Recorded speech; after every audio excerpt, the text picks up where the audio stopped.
facts, candid conversations, and some levity to lighten your day.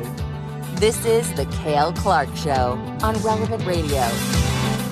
Welcome to the show on this first Friday of November. It's November the 3rd, 2023, and I'm so glad that you've joined me and my guest, who I will introduce in just a moment. Want to give out the digits right now, 888-914-9149. That's the line to call me toll free to talk to my guest if you have a question.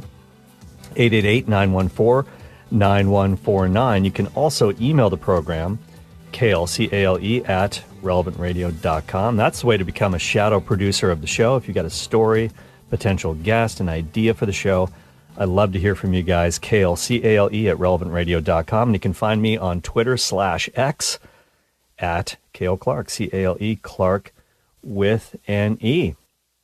Well, we are all on a spiritual journey, whether we realize it or not, from the very moment of our conception to our definitive meeting with Jesus Christ. And my guest today is on that journey. And Lord willing, she will come into full communion with the Catholic Church this coming Easter. She's a popular YouTube podcaster. She's a mother, she's a grandmother, and a wife. You might have heard of her husband. He's a guy by the name of Dr. Jordan Peterson. Tammy Peterson is my guest on the Cale Clarke Show today. Tammy, thank you for taking the time today. You're joining me from your home in Toronto, and I know that you're a little bit under the weather today, so I really appreciate you doing this. Hi, Cale. It's good to be here. It's something for me to do. I'm on my own here, so now I'm with you, and it's very good. Oh, hey, well, I'm happy to keep you company and millions of listeners around the world, so you're definitely not alone, that's for sure, today. No. And I'm so glad to have you on the program, Tammy. And whenever I have a guest on the show, I like to ask them, first of all, about what I like to call their superhero origin story, where you were born. Tell me a little bit about your upbringing and especially about the faith background, if there was any, in your family history.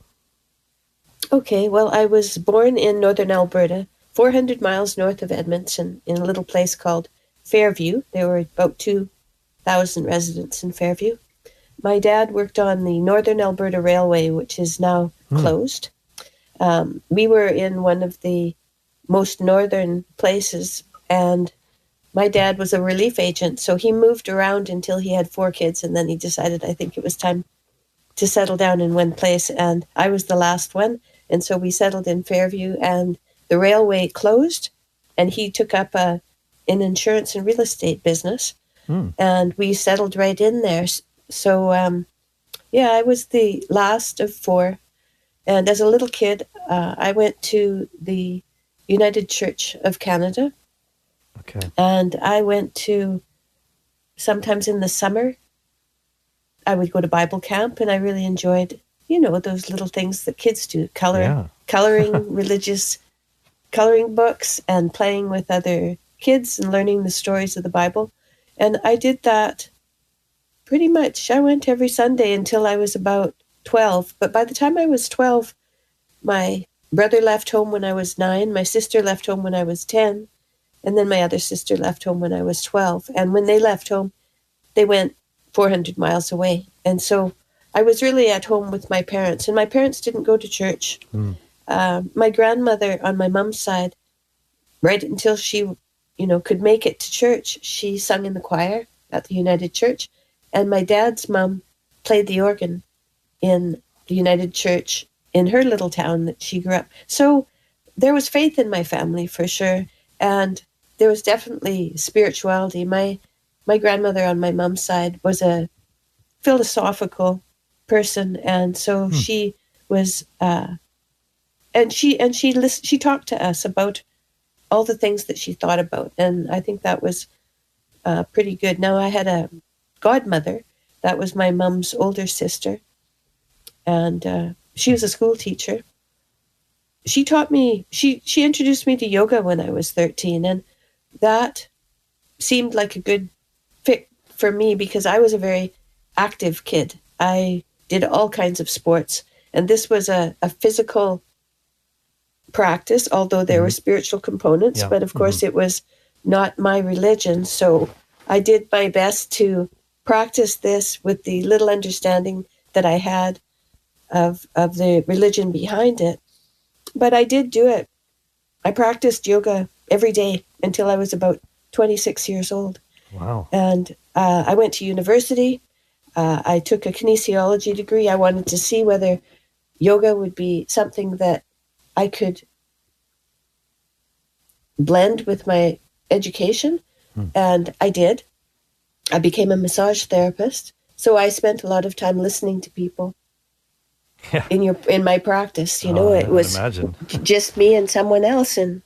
And you don't say much when you're a massage therapist. You listen. And that was good practice for me. I think that I really learned to listen, though, when my mother was diagnosed with dementia when I was, let's see, how old was she? So it was 2002. I was born in 61, so I was in my 40s. And my oldest sister was in her late 40s. And we diagnosed my mom with prefrontal dementia that year. She'd been showing signs of what we thought was depression or agoraphobia, a fear of going outside. We didn't know what was going. So Jordan and I took her to the university and gave her some cognitive tests, and sure enough, that's what she had. And then he gave us all those tests, and we found out my oldest sister had the early signs of dementia at 49 years old. Wow. And my sister and I, my sister was a pharmacist. She trained as a pharmacist. She lived in northern Alberta, close to where I was, and she was 7 years older than me. So when she came home from university, I was still a high school student.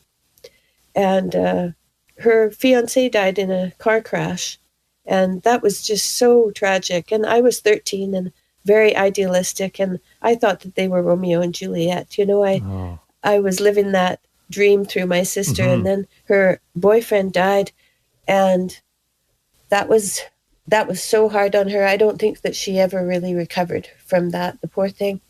But I only say that, I only talk about that because at that meeting with my mom, having mom diagnosed and now knowing my sister was going down the same path, I said to Jordan, what can I do so that my relationship with my sister is the best it can be? And he said, the best thing you can do is listen.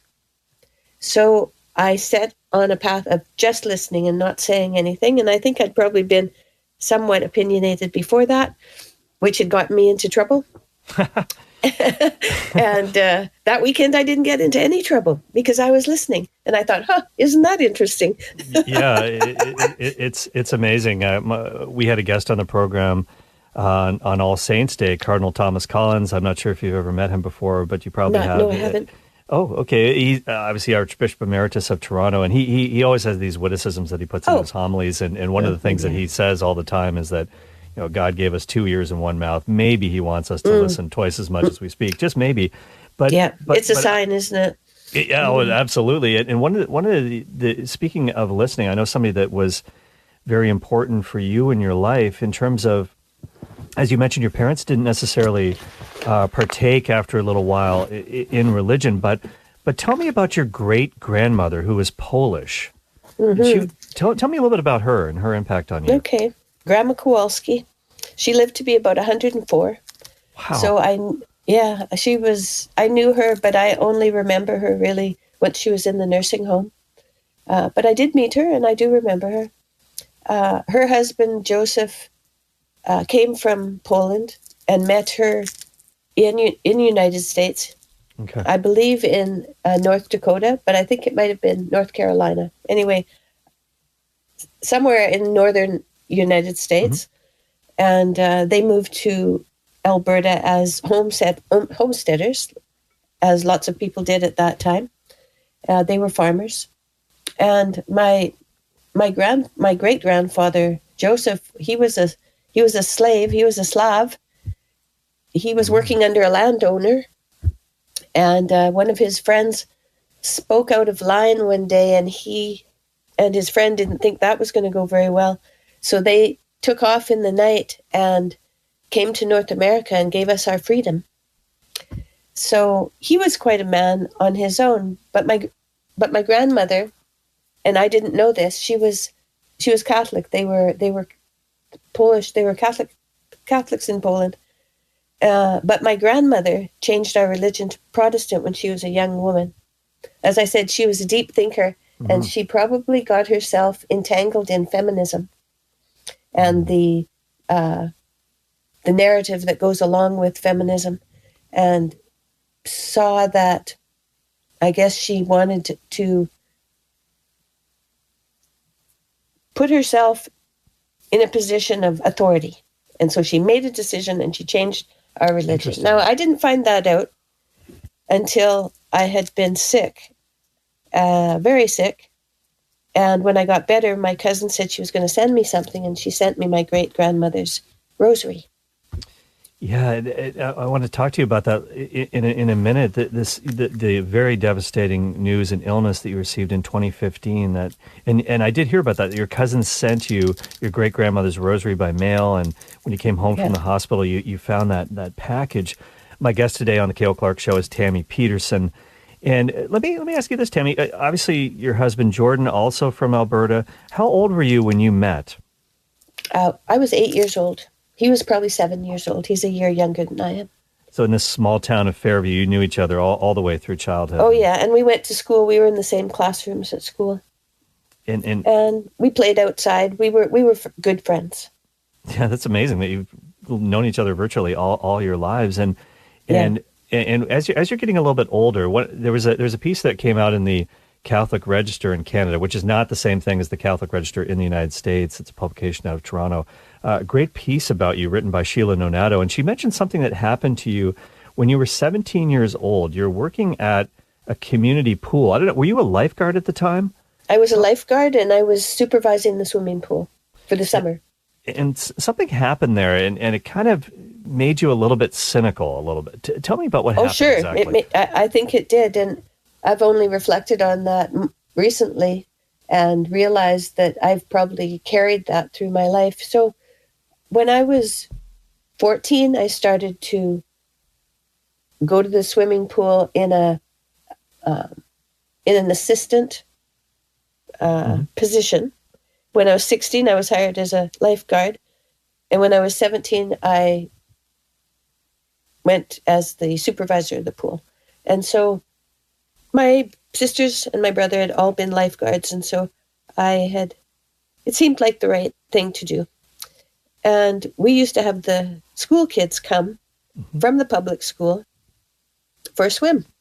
And I had set up the pool so that I had divided off the shallow end in 3 sections. So I would have 10 kids in each section because there's 30 kids in a class.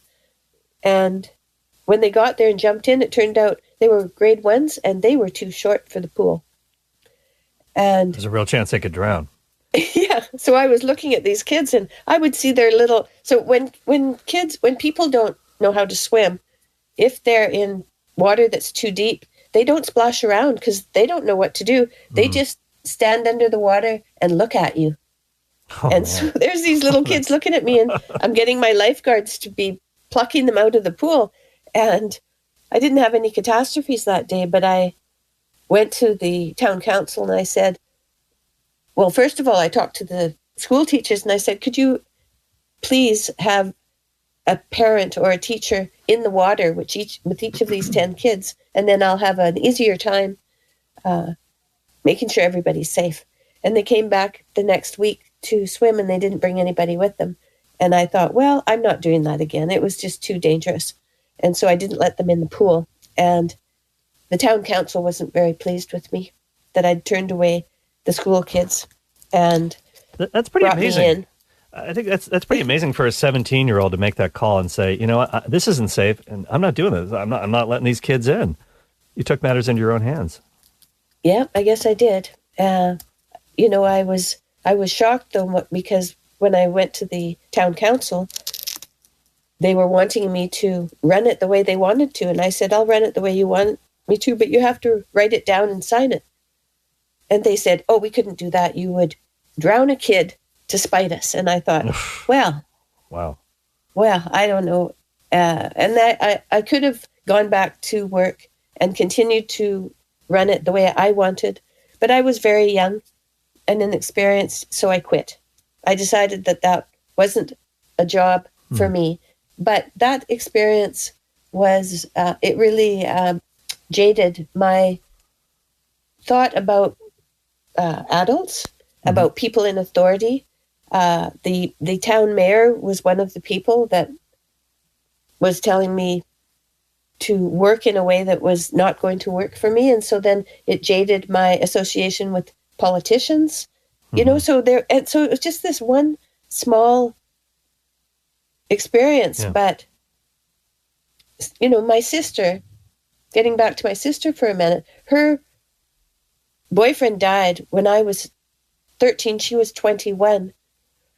That weekend that I listened to her and listened for 3 days, at the end of that weekend, we went out to dinner, and she sat across from me and told me all the things that I had done in my life were not mine, that my parents had done everything for me, and that I had been taken care of completely. And, you know, that just wasn't true. So I listened, but I didn't say anything. And at the end of her talking about me this way, she said, "You know, you're a really good mother." And I thought, wow, what was that? And what that was her saying something that she had been thinking ever since she was 21 years old. And I had never listened well enough to hear it. And so she had never said it. But as soon as she said it, she knew that it wasn't accurate. And then our relationship for 20 years was great. Well, it's interesting. My guest is Tammy Peterson. You're listening to the Cale Clarke Show on Relevant Radio. 888-914-9149. If you have a question for Tammy, call in. Speaking of listening, I think one of the things that we need to do in life, and you've spoken very eloquently about how you learn to listen as a young person and in your profession. Did a lot of listening and maybe was an unwitting counselor to many people as a massage therapist, and they're telling you maybe all their problems. One of the things that happens to us in life is that God speaks to us through the events of our lives, and sometimes we don't exactly know that it's God speaking, but I want to fast forward. We can come back to more of this later, but I wanted to fast forward a little bit, Tammy, to the year 2015, actually a lot further ahead, 2015, because in that year, you received a diagnosis that was absolutely earth-shattering. Talk to me about this. Well, it was close to 2015. It was actually 2018. Oh, 2018. You know, that's very close. 3 years later. It was after Jordan had risen to become a public figure overnight almost. Public figure, yes, because that was really 2016, 2017. So we had gone on a tour of the States and a tour of Australia with his first book, 12 Rules. And during that tour, I was diagnosed with renal cell carcinoma. And the doctors told me that this was a treatable cancer, that lots of people have it, they never die from it. It was something, I didn't have to have surgery right away. I could finish the tour and then I'd have surgery. So we finished our tour. We were in Santa Barbara. It was our last weekend. And we were heading home. And I had no idea how last weekend that would be, because I went home and I had surgery on the 8th of March, and it went very well. They took out half my kidney, but they biopsied it. And 6 weeks, 5 weeks, a month maybe, at least a month after my surgery, I started to get some pain in my back. And they looked at my results more seriously and realized that there was the hint of something called a Bellini tumor. There were cells of this type in the biopsy, and they called me into the hospital and called myself and my husband into the hospital. And we sat down, and he was handing me sheets of paper to sign, and his hands were shaking. He said, wasn't a good sign to you, was it? No, it wasn't a good sign. He said, "I'm sorry, we were wrong. Actually, what you have is a terminal cancer, and there is no treatment for this type of cancer. Surgery is it, because most everybody dies. And we'll give you about 10 months to live." 10 months to live. Yeah, and let's see, I was about 58 years old. And, I've always been a really independent person, and I've tried to live my life right and to make good decisions. When we got married, Jordan and I took vows that we would tell the truth always, and so I took that seriously. But this was something a little bit different because I was being challenged even more. He told me that, and I thought, my mom died pretty young, and turned out that her sisters, both, and her brother, all died. They all died before they were 70, so pretty young. And maybe I was going to be one of those people too. So I just decided I'm one of those people too. We have to take this is so compelling, and we have to take a quick break right now. Tammy, please stay with me, and we're going to talk more about this and what happened next on the Cale Clarke Show on Relevant Radio. My guest is Tammy Peterson, and we will be right back. 888-914-9149.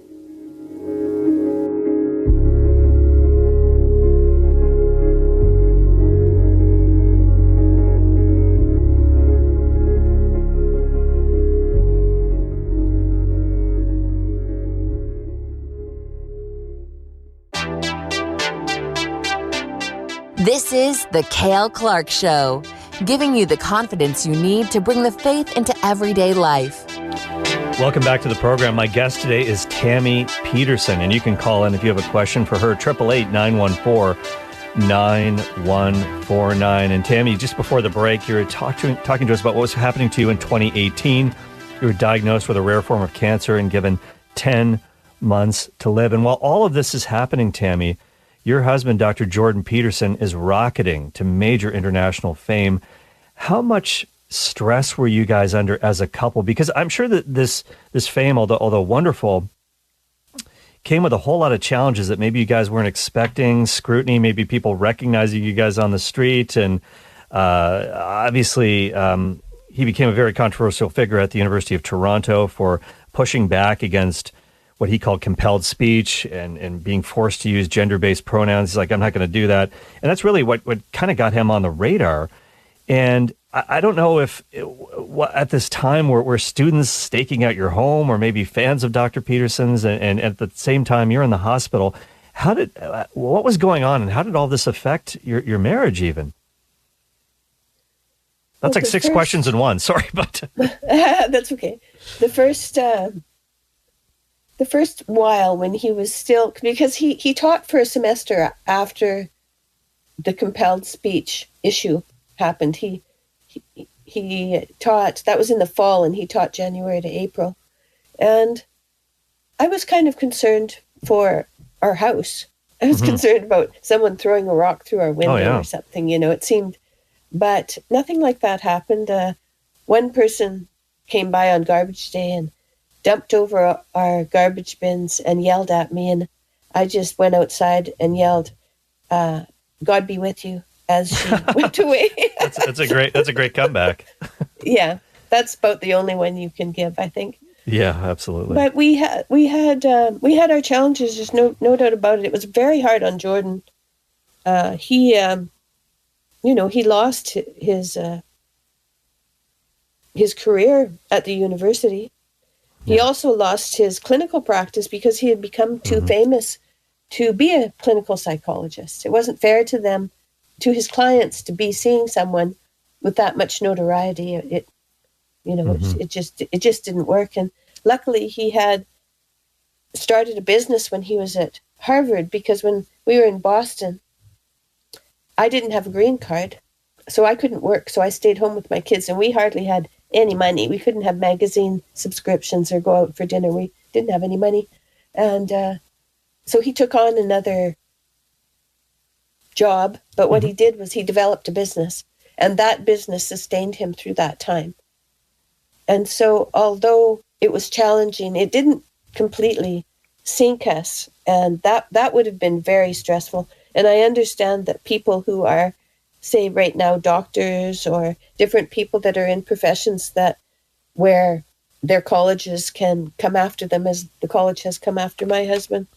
If that's their only form of income, then can they still pay their mortgage? And absolutely. Can they still put food on the table? Like, it's very, very stressful. I think my husband now knows 200 people who've been canceled. And some of those people have been hospitalized because of it. So I believe brutal. that. The stress must be unbelievable. And by the way, for people who are interested, Dr. Peterson was a guest on your podcast on YouTube. It's a great episode because I love the way you guys interact together, and you talk about those early days at Harvard and how tricky it was at that time. And even in more recent times, people who follow Dr. Peterson's career know that was asked to. I'm sure he probably didn't do it in the end, but of course, as you mentioned, they were threatening to strip his license as a psychologist if he didn't undergo media training, which is hilarious because I think he knows a little something or two about media. But having said that, it's no doubt a stressful time for you because, well, on the one hand, this wonderful thing is happening. People are engaging with his ideas on an international level, and he's really helping a lot of people. At the same time, his wife is in the hospital, has been given 10 months to live. And anybody who, and you know this as a mom too, when someone you love is sick, it's harder sometimes on that person than the person who is sick. And yes. And how did, talk to me about how all that worked for Jordan himself. Probably had some health scares. I know he's had some health scares of his own after this, but this probably didn't help him either. Well, it was really at the same time. So he was suffering plenty when I was sick, but we didn't make any attempt to give him any medical attention really until I was better. So he was at my bedside all the time, like much of the time. You know, now and then maybe he had to go do something, but mostly he was at my bedside. And not just him, but my sister is a nurse and his sister is a nurse, and my mother-in-law, they were all with me. My son and his wife, they were all with me. It was remarkable, really, the care and attention that my family gave. And Tammy, I want to ask you also about somebody else who was frequently at your bedside in the hospital, your friend Queenie. And I know Queenie. I've met her, Queenie. She's a convert to Catholicism as well, your friend. How did you meet her? Well, Queenie first came to our house. She was in a political atmosphere. She was trying to help with the education system that was going farther and farther in a radical way, and she was trying to bring it back to the center. And she and the woman she was working with came over to our house to ask for Jordan's help. And after that, she used to leave little presents on our doorstep sometimes, and she was just very sweet, you know. We didn't know each other very well, but when I was in the hospital, she came and brought me a rosary and asked me if I wanted to pray the rosary with her. And had you ever prayed the rosary before, Tammy? I had never prayed the rosary, but I was, you know, by the time I was in the hospital for the 5 weeks that I was there, in a situation where the doctors couldn't help me, they couldn't find what was wrong with me. She came every day. She came every morning at 10 o'clock and we prayed the rosary. So for 5 weeks she came and stayed by my side. Yeah, it was beautiful. And she taught me to pray the rosary. So I learned how to pray the rosary. And when I got out of the hospital, I just continued to pray the rosary. But there was much more to it than that, because they couldn't help me in the hospital. They ended up sending me to Philadelphia. And before I left, a priest that works with Queenie, Father Eric Nikolai. Yep. He's been a guest on the program too. Oh, we know him very well, yes. Oh, he's lovely. He came to me, he blessed me, and he told me to pray on gratitude. And he gave me the Opus Dei novena for the ill. The sick, yes. And it was a 9-day prayer. And I took it with me to Philadelphia. And that was very, very nice, because I really was, when I was in the hospital that 5 weeks, I was quite uncomfortable. I'd gone from 120 pounds down to 90 pounds. So I'd lost all my weight. I wasn't, my food wasn't going into my digestive system. because I had a leak in my lymph system. So all my fluids were accumulating in my lower parts of my body. And they couldn't find the leak. So I was leaking away. And you prayed the novena. I prayed the novena for 5 days. They did an intervention as soon as I got there, but they couldn't find the leak. But they told me afterwards that if I ate something with fat in it, I would see, because I had a bag that collected my fluid, it would be cloudy if I ate some fat, if I still had a leak. And so the night before they were going to open me up, and the lymph system is like a spider web in your body. I can't even see how anybody can look at that and treat it, but they were going to open me up, and I thought, well, I better try some fat. So I ate an egg, and I didn't have any of that fat in my bag of liquid. The next morning, the intern and the nurse came to me and they said, you're going to have to do a food challenge because we're going to have to take you into surgery. And I said, well, I did it last night. And they asked to look at the bag, and they looked at it, and there was nothing cloudy. And they said, oh, well, it looks like you healed on the 5th day of the novena. And that day was also my wedding anniversary. And I had told Jordan, this was in August 19th, I'd told Jordan in June that I would be better by our anniversary. And that day was my anniversary. That's incredible. So it was quite a surprise. It was a good surprise. And within half an hour, I was out of the hospital and on my way home. That is unbelievable. Did you connect it at this time to this novena asking for the intercession of Saint Jose Maria? Did that kind of factor in, like, hey, I wonder if this prayer thing has something to do with it. I've been praying the rosary and now this. Well, I wasn't just praying the rosary. I was very, very cold because I had no body fat. So I would be cold at night, and I'd wake up and I'd pray the Lord's Prayer. Whenever I would be sent for scans, and the scans were very uncomfortable, and I would pray the Lord's Prayer through the scan, and the pain wouldn't really bother me at all. It would sustain me. Those prayers sustained me through all that time. And so I wouldn't be surprised if the novena was helpful. I wouldn't be surprised because the Lord's Prayer sustained me as well. So yeah, even though you couldn't really eat and your weight had dropped, thinking about those words of Jesus that man does not subsist on bread alone, but on every word that comes from the mouth of God. That's incredible. And Tammy, you've spoken about this illness and this life-threatening situation ultimately being a gift for you. Why? Well, when I came home to tell my son that I was going to die in 10 months, I looked at him, and his look of grief back at me, I realized that he had a much deeper love for me than I had for myself. And the cynicism and the self-doubt, I could feel it lift off my shoulders. And at that point, I realized that all I wanted to do was as long as I had left, to be of service to my son and my family and my friends. And it was a profound change at that moment. And so by the time that Queenie came to the hospital, I had already decided that I was going to live my life through God's will. That's, it was just, that was a plan. And it's been very interesting, the changes that have happened since then. I told you I was a massage therapist. I was never someone who was on stage or doing anything like that. And my husband has gone on world tours many times now. And at first I just sat in the crowd. Before I had cancer, I just sat in the crowd, I think, for 250 shows. And I listened to him. Because I had never interfered in his work. I had always let him work.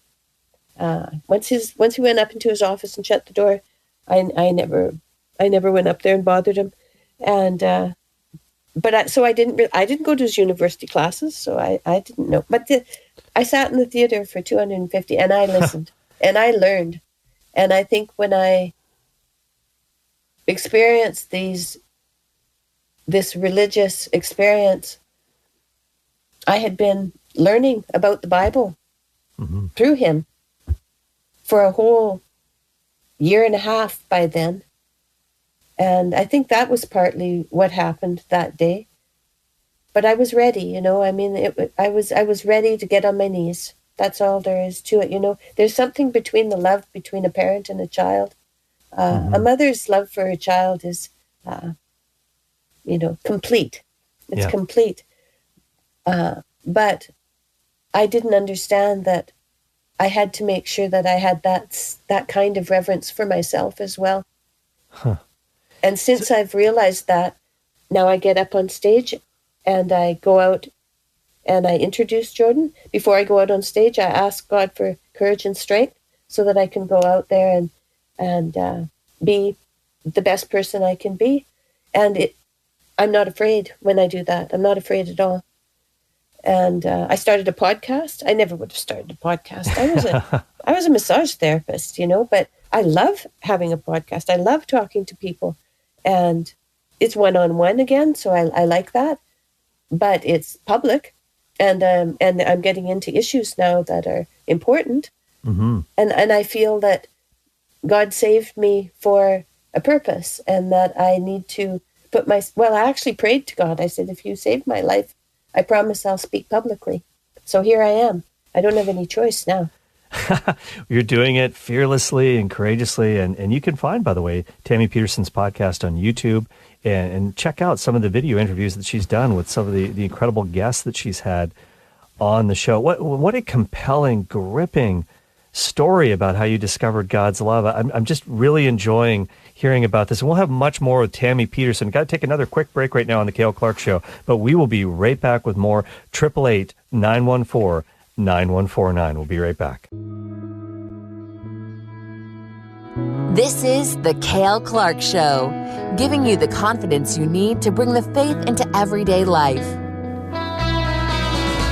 Hey, welcome back to the program. My guest today is Tammy Peterson. The phone number, 888-914-9149. Having a compelling conversation. And Tammy, I got to ask you this. One of the anecdotes in Sheila Nonata's piece about you in the Catholic Register in Toronto was that, and you spoke about it earlier in the program, Tammy, before you agreed to marry Jordan, he asked you if you would commit to the truth. And I had to do a double take when I read this, because the article said that you spent a year reflecting on this, and then you came back and ultimately said yes. Did you honestly keep Jordan waiting for a whole year?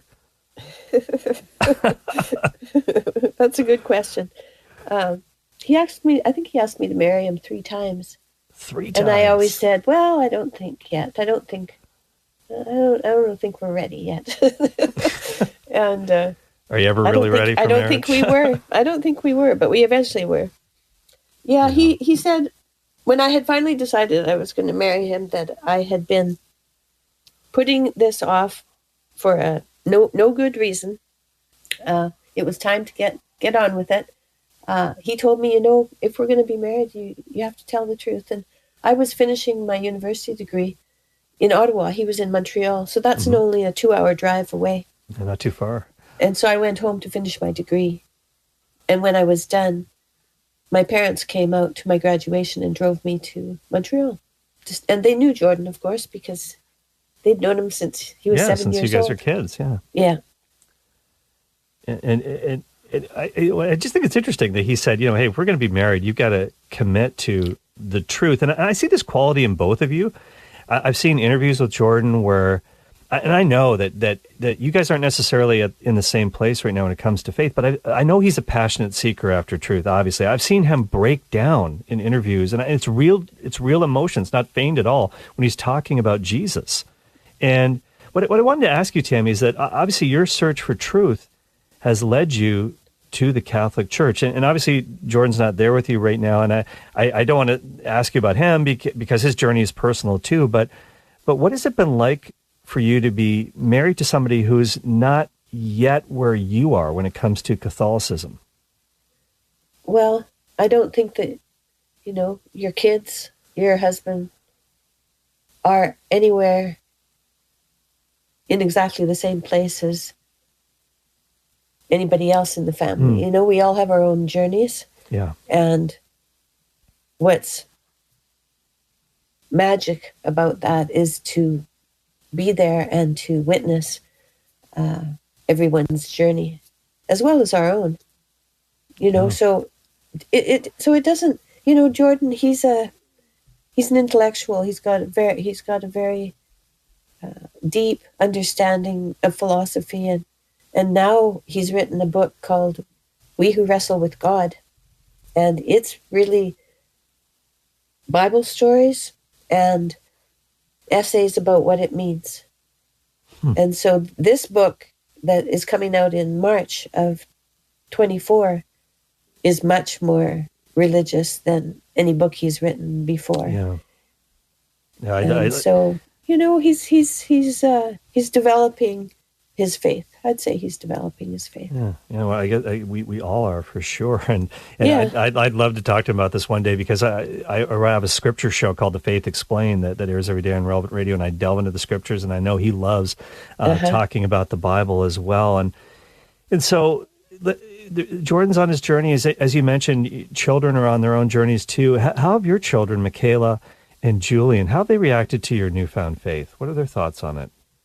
Did it surprise them? Yeah, I think so. Michaela, once I was better, I went on her podcast because she asked me about my faith, my journey to faith.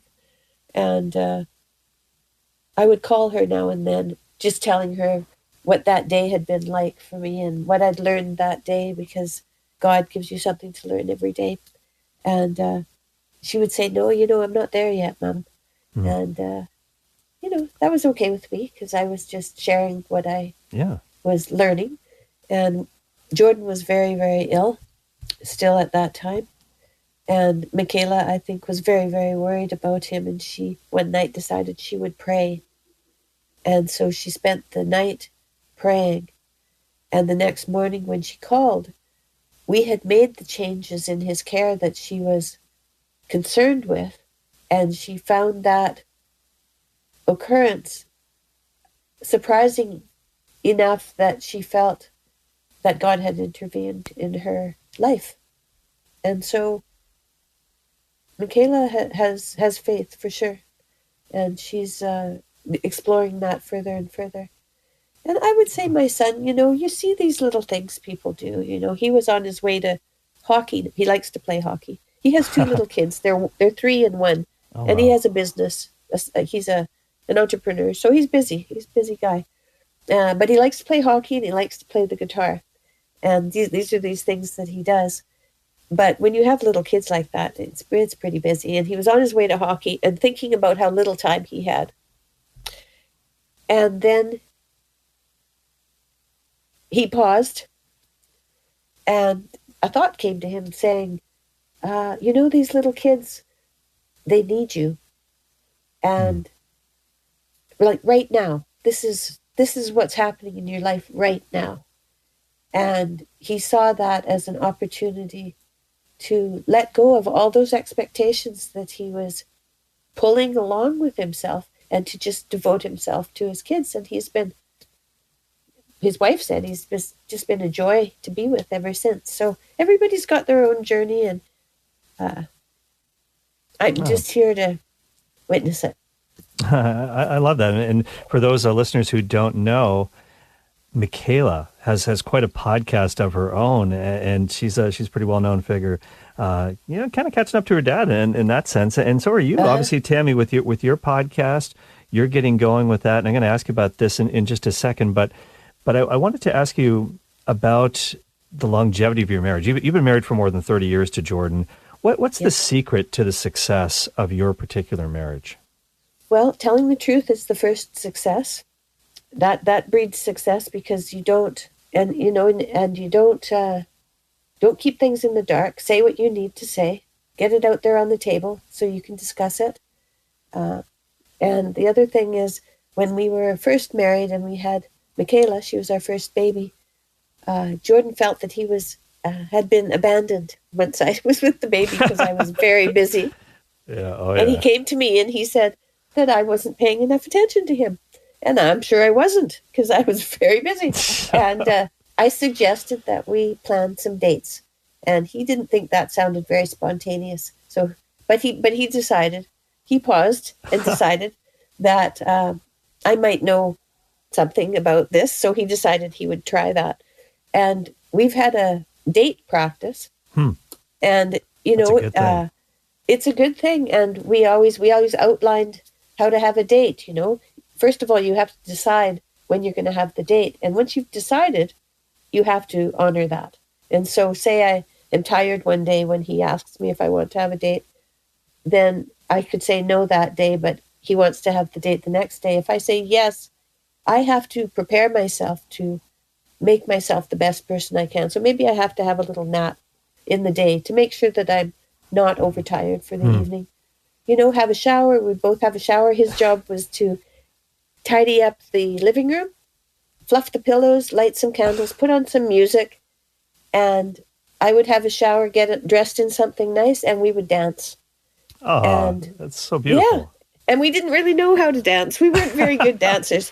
My dad had danced with me, and so I knew how to dance, but I didn't know how to teach Jordan to dance. We went down to Nashville to see Michaela just a few years ago, and there was a woman there who teaches dancing, and she decided she'd give Jordan a lesson, and she taught him how to lead. And once he knew how to lead, then I could teach him all these dance moves. You know, classical dancing, really. A waltzing dance is mostly what we do, but we have such a good time doing that. And you know, when we were sick and we hadn't seen each other for nearly 3 years, it was a very long time we were sick. When he finally came home to be with me, we were together one night and we thought, well, what should we do? Well, I don't know. Should we have a date? And we thought, now, can that happen? Because I've changed dramatically and you're still very sick. But we knew what to do because we'd had a practice. It's like a prayer practice. We'd had a practice of dating. So I knew that I had to go have a shower and put on something nice. He knew he had to light the candles and put on some music. And we danced. And we thought, oh my goodness, it's still here. Those things you practice are the things that come through crisis.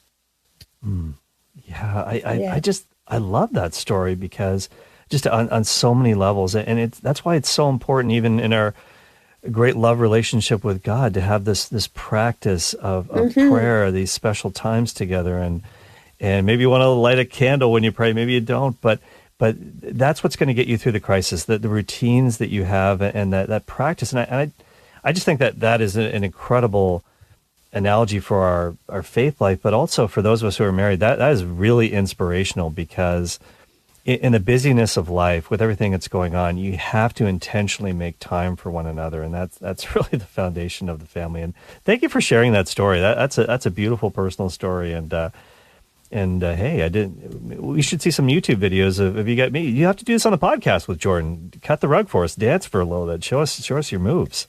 I think we danced at one of the theaters. We showed people how to dance at one of the theaters. Oh, I absolutely it was fun. love it. Oh yeah, that is great fun. And last question, I got to ask you this: where can people get a hold of your podcast, and where can they find you online? Well, Tammy Peterson podcast. That's the name of it. It's pretty simple. Pretty simple. And it's on YouTube. I try to post my videos on Twitter in case YouTube doesn't want to post my conversations, then Twitter will post them. Instagram has shorts on it, so that's a good way for people to listen just a little bit and see if they're interested. Get a little taste, so that's where you can find like it. that. And you can find Tammy Peterson, by the way, on Twitter, which is now known, of course, as the X app, at Tammy1, the number 1, Peterson. And, of course, her podcast, as she said, is on YouTube. And that's right. If they get rid of it, I'm sure Elon will make sure it will be on X. So I appreciate this free speech that he's brought about. And thank you for speaking freely with me today on the Cale Clarke Show. I really, really appreciate your time. God bless you. We'll be praying for you, and all of our listeners will be praying for you on your journey. You're in RCIA now, and the Easter Vigil will be here before you know it. So thank you so much, Tammy. Hey, you're welcome. This is a highlight of my day. Thank you so much for the invitation. Oh, you're so kind. And thank you very much for saying yes. I know you're a little bit under the weather, so we'll pray for a quick recovery for you. And God bless you and your good husband going forward with all that God has for you. That was Tammy Peterson joining me today on the Cale Clarke Show. Thank you so much for listening to the program. Share it with a friend. You can grab the podcast on any podcast provider and also on the Relevant Radio app. It's the free and #1 Catholic mobile app. I'm Cale Clarke. Jim Shaper produced today. Miranda Siniceros took your phone calls. We'll be back on Monday. Take it away, Michaela. Thank you for listening to my daddy.